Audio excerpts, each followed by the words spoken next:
Stan Gibilisco here from the black holes of Dakota Territory, United States of Abominable Politics. At your service here. Just to further elaborate on my switch to an Obamacare compliant plan. Now, I did not go through a health exchange. I went through my insurance agent and simply switched policies within that company called Dakota Care. It's a unique company, by the way. It's owned by doctors and by the people of the state. So it's pretty fair insofar as to the way it treats its patients. But it's even more fair now that Obamacare has forced it to do certain things that it might not otherwise have to do.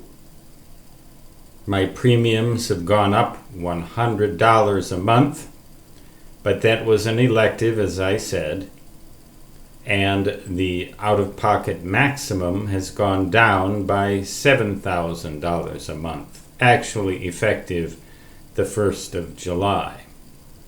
But I just was told about a case called King versus Burwell in the Supreme Court, one of probably an endless string of cases which the Republicans will bring in an attempt to sabotage Obamacare because they don't like it. There's one thing, though, that I'd like to tell my fellow ex-Republicans, or I should say ex-fellow Republicans, and that is, we're not dealing with mere political theory here. We're not dealing with ideology. We are, but we're dealing with something even more important than all of that. And that is human life. And now, in particular, my life. Because I have become one of the sick people, one of the weak people, and, to some extent, one of the poor people because of recent economic trends in the publishing industry.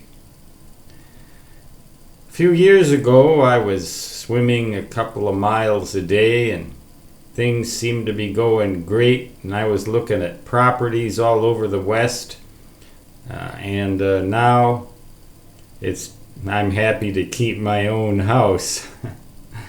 Things change, priorities change, and when you switch from a well-to-do person in good shape to a not-so-well-to-do person in poor physical shape, your perspective changes.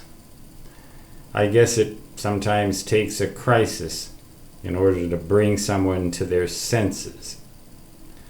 Some of these Republicans, though, don't seem to realize that they're dealing with people, not with theories and ideologies and court cases and whether or not they like President Obama or this or that or the other. They're dealing with real people, and they're affecting the lives of millions of people. I would have to say this. Think twice. I don't know if you even think once, to tell you the truth anymore. But I would have to say, think twice before you do these sorts of things. I think Obamacare is here to stay. I think Hillary Clinton will be elected as President of the United States if she runs. Whether she runs or not is another story. But I think she will be elected if she runs, and she's not going to get rid of Obamacare. Now, there are aspects of it that I don't like too. But as I've said in other videos, what I really like is socialized medicine. And my friend Corey Allen Heidelberger suggested that who we really need in there is Bernie Sanders for president. Well, that may be. But we also have to look at things from a practical point of view. Hillary Clinton is probably going to be the next president of the United States.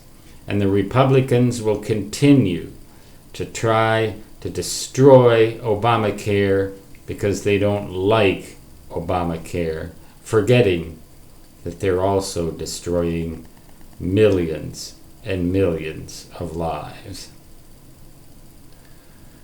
I don't know what to tell you.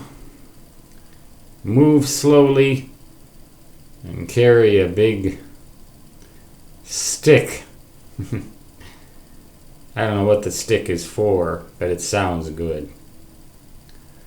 Stan Gibilisco signing off. Surviving. Until next time, so long.